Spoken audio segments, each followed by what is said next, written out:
सुनो, भाज्यता पर आधारित प्रश्न। तो भाज्यता पर आधारित प्रश्न किस प्रकार से होंगे?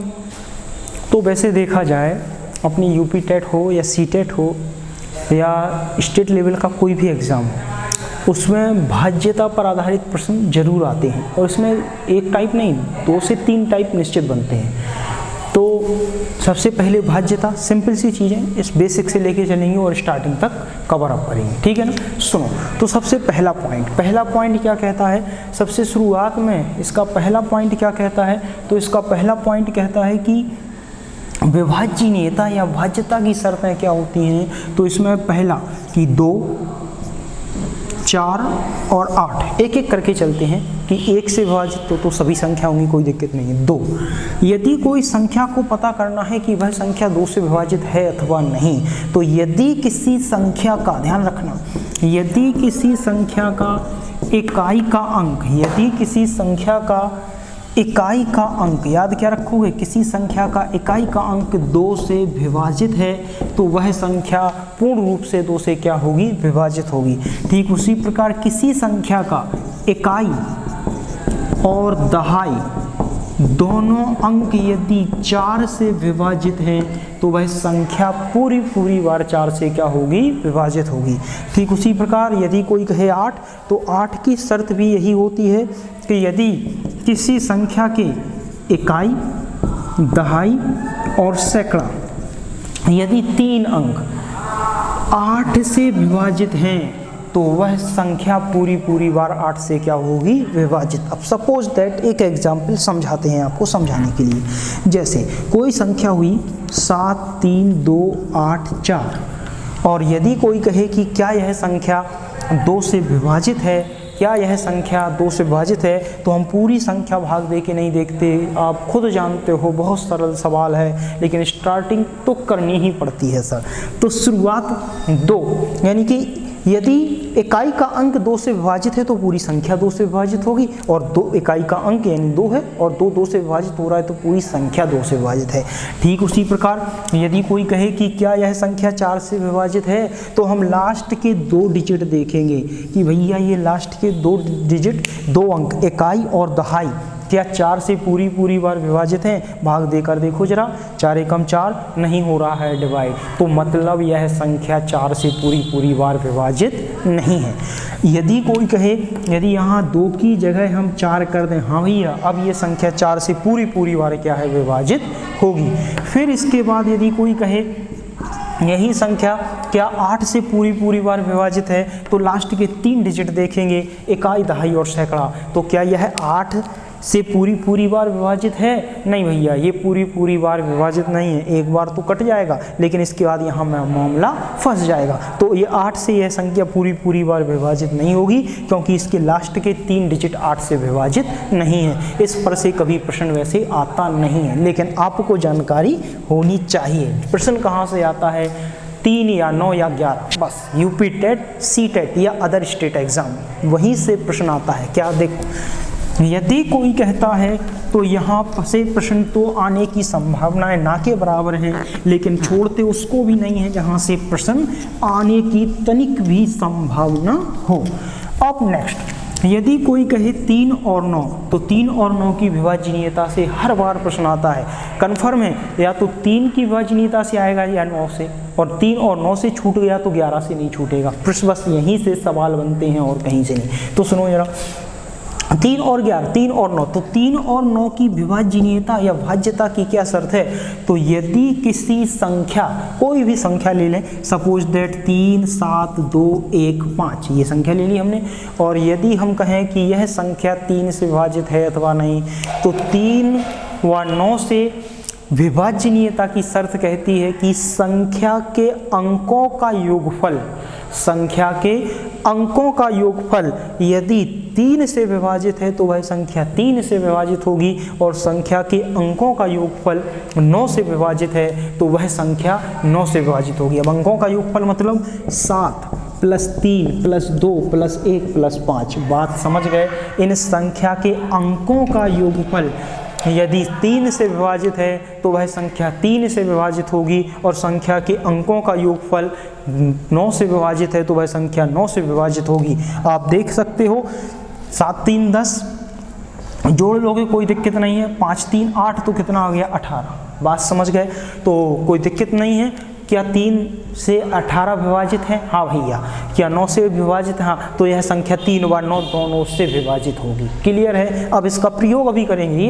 ये थोड़ी ना सवाल आएगा कि भैया बताओ 7 3 2 1 5 क्या यह 3 से विभाजित है? ये नहीं आएगा सर, ये नहीं आएगा। सवाल क्या आएगा देखो हम बताते हैं। सवाल आएगा ये, वो कहते हैं 7 3 1, यह संख्या 3 से विभाजित है। यह संख्या किससे है? 3 से विभाजित है। प्रश्न ये आएगा, वो नहीं आएगा, वो तो समझाने के लिए। 7 3 1 5 यह संख्या 3 से विभाजित है, तो बताओ भैया स्टार के स्थान पर क्या मान होगा? तो बताओ भैया स्टार के स्थान पर क्या मान होगा? कैसे? अब सुनो, हम इसके लिए स्टार का मान निकालने के लिए किसका प्रयोग करेंगे? स्टार का मान निकालने के लिए हम प्रयोग करेंगे 3 की विभाजनीयता की शर्त का। और 3 की विभाजनीयता की शर्त क्या कहती है? यदि अंकों का योग 3 से विभाजित तो संख्या भी 3 से विभाजित। और अंकों का योग क्या है? 7 + 3 प्लस स्टार लगा लो, स्टार प्लस में +1 + 5, जरा जोड़ो भैया। 7 3 10 5 15 और 1 16, तो कितना हुआ? 16 प्लस स्टार। अब भैया 16 में स्टार की जगह कितना मान रख दें कि यह संख्या 3 से विभाजित होगी? तो 3 से 16 में कितना जोड़ दें कि यह संख्या टोटल 3 से विभाजित हो जाए? ये ओवरऑल संख्या 3 से विभाजित होने के लिए स्टार का मान क्या रखना पड़ेगा? स्टार बराबर 1 रखा तो 16 और 1 17। क्या अब संख्या विभाजित हो रही है? नहीं। स्टार की जगह 2 रखा तो 16 और 2 18। क्या 3 से 18 विभाजित हो रही है? हाँ हो रही है।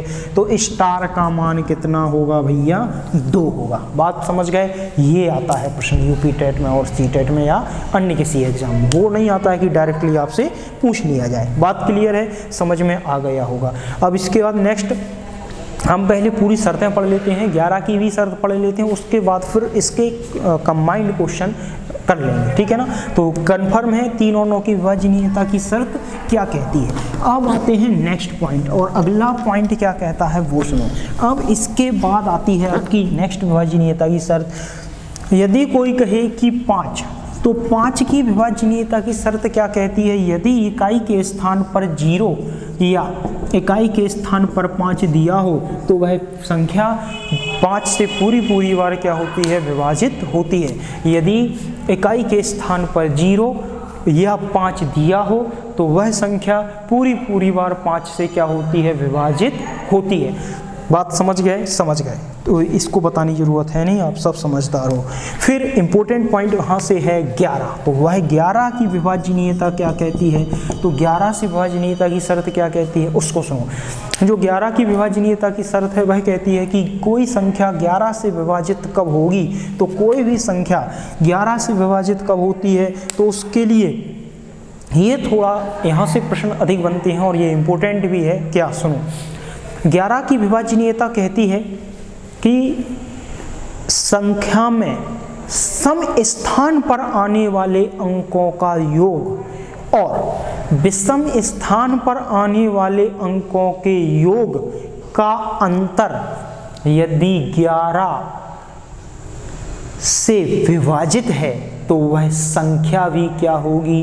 11 से विभाजित होगी। या फिर सुनो, यदि हम कहें कि कोई संख्या है, सपोज दैट हमने मान लिया कि यहाँ पर एक कोई संख्या है और एग्जाम्पल से ही समझाते हैं, या फिर यहाँ लिख लो 11 से विभाजनीयता की शर्त क्या कहती है कि सम स्थान, किसमें? सम स्थान, सम अंक नहीं, सम स्थान, सम स्थान पर आने वाले अंक, सम स्थान पर आने वाले अंक, और इसको एक ब्रैकेट में माइनस विषम स्थान, ध्यान रखना, विषम स्थान पर आने वाले अंक, ये क्या है? विषम स्थान पर आने वाले अंक। तो यदि ये सम स्थान पर आने वाले अंक या विषम स्थान पर आने वाले अंक दोनों को आपस में घटा दिया जाए और या तो जो संख्या आए वह 11 से विभाजित हो, तब भी यह संख्या 11 से विभाजित होगी, नहीं तो 11 का गुणज हो। 11 का क्या हो? गुणज हो, यानी कि 11 का वह 11 से वह पूर्णतः विभाजित, और गुणज होगी तो निश्चित सी बात है कि 11 से क्या होगी? पूर्णतः विभाजित होगी, या 0 हो या 11 से पूर्णतः क्या हो भैया? विभक्त हो। तो 11 से पूर्णतः विभक्त होगी तब भी हम उसको मान लेंगे कि यह संख्या क्या है? 11 से विभक्त है। कुछ लोगों को तो अभी यही समझ में नहीं आ रहा हुआ, हम एक एग्जाम्पल देते हैं उसके बाद इसको क्लियर करते हैं। देखो यहाँ एक एग्जाम्पल लिखते हैं हम 11 से विभाजनीयता की शर्तों का, और 11 से विभाजनीयता की शर्त का एक एग्जाम्पल क्या है उसको देखिएगा। जैसे कि कोई भी एक एग्जाम्पल हम उठा लेते हैं, और सपोज दैट एक एग्जाम्पल, बस सर एक एग्जाम्पल, कोई भी एक एग्जाम्पल, जैसे हम लें 7, 3, 2, 1, 5 और 4, और ये ले लिया 3 पुनः, ठीक है, कोई दिक्कत नहीं। अब देखो ये संख्या है, अब ये तो पूछेगा नहीं कि भैया 11 से विभाजनीयता की शर्त बताओ कि ये 11 से विभाजित है कि नहीं, लेकिन आपको ये कंडीशन पढ़नी है। क्यों? क्योंकि इस कंडीशन का अनुप्रयोग हम करेंगे। कंडीशन का अनुप्रयोग कहाँ करेंगे? यहाँ पर प्रश्न ऐसे नहीं आएगा, प्रश्न थोड़ा घुमा के पूछेगा, लेकिन 2 मिनट आप रुक जाओ, पहले इसकी शर्त पढ़ लो, शर्त क्या फॉलो करते हैं उसके बाद प्रश्न देखते हैं। ये संख्या दी गई है, संख्या में क्या कहना है कि यह संख्या बताइए कि 11 से पूर्णतः विभक्त है कि नहीं। तो कुछ तो कहेंगे यार भाई साहब क्या बेवकूफ़ बना रहे हो, 11 का पहाड़ा बचपन से देते चले आ रहे हैं, फटाक से हम 11 का भाग देंगे उत्तर निकाल लोगे। हम कहेंगे बिल्कुल सर निकाल लोगे, लेकिन फिर हम कहें कि इस 1 की जगह कर दिया भैया स्टार, अब 2 11 का भाग, फिर निकालो स्टार का मान, तो कहोगे हाँ अब थोड़ी सी दिक्कत हुई है सर। तो थोड़ी सी दिक्कत हुई है तो अब चुपचाप सुनो हमारी बात क्या है। 732153, यदि 11 से यह पूर्णता क्या है? विभक्त है, और यदि 11 से यह पूर्णता विभक्त है तो क्या है, क्या यह 11 से पूर्णता विभक्त होगी, वही आपको बताना है। तो सम और विषम स्थान सुनना, सम स्थान पर आने वाले अंक, तो पहले तो सम और विषम स्थान देख लो। ये क्या है? 1 प्लेस इकाई, ये 2, 3, 4, 5, 6, 7, ठीक है ना। तो ये ऊपर संख्याएं हैं, ये उनके स्थान हमने लिख दिए हैं सम और विषम। ये क्या है? ये संख्या है भैया, ये संख्या है, और ये उस संख्या के अंकों के स्थान हैं। अंकों के स्थान, स्थानीय मान नहीं, अंकों के स्थान, और अंकों के स्थान भी क्या? सम की विषम। तो भैया विषम स्थान पर, सम स्थान पर कौन है?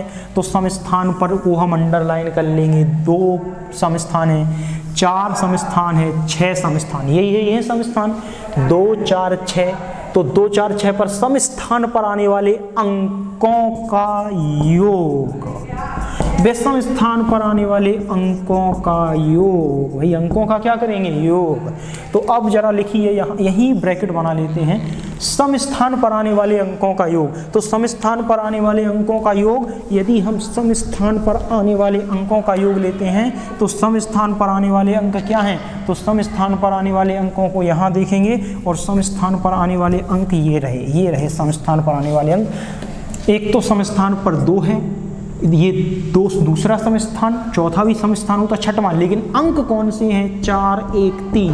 तो 4 + 1 + 3, ये तीनों के तीनों अंक किस स्थान पर आ रहे हैं? सम स्थान पर। माइनस का चिन्ह लगाएंगे, माइनस का चिन्ह लगाएंगे। विषम स्थान पर जो सर्किल से बाहर हो गए वो विषम स्थान पर हैं। विषम स्थान पर कौन है? 3 है, 5 है, 2 है और 7 है। लिख दो भैया, 3 हो गया प्लस 5 हो गया प्लस 2 हो गया प्लस कितना हो गया? 7 हो गया। ये हो गया। अब दोनों का माइनस, ये नहीं कि माइनस, हमने क्या कहा है? अंतर।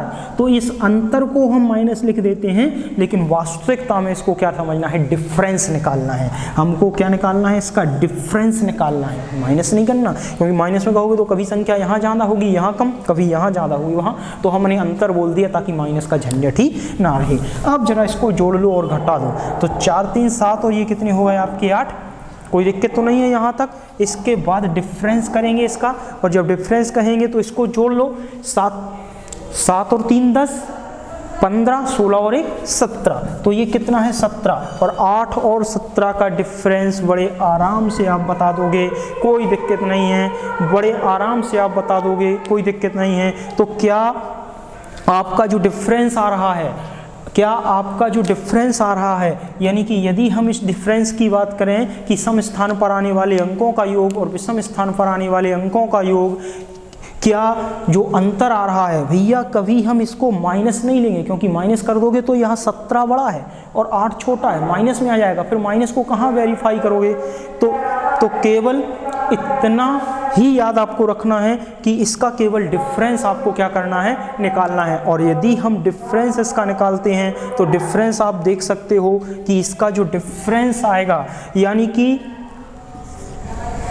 9, यानी कि केवल और केवल किसकी बात की जाएगी, आपके डिफरेंस की, यानी कि 8 और 17 का हम क्या लेंगे, डिफरेंस। तो इसलिए कोई साइन नहीं आएगा सर, क्योंकि डिफरेंस की बात की गई है। बात समझ गए, तो कोई दिक्कत नहीं है, इतनी बातें क्लियर है, ठीक है ना।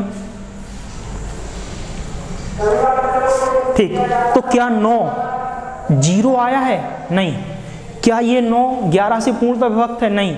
तो ये संख्या भी 11 से पूर्णतः विभक्त नहीं होगी।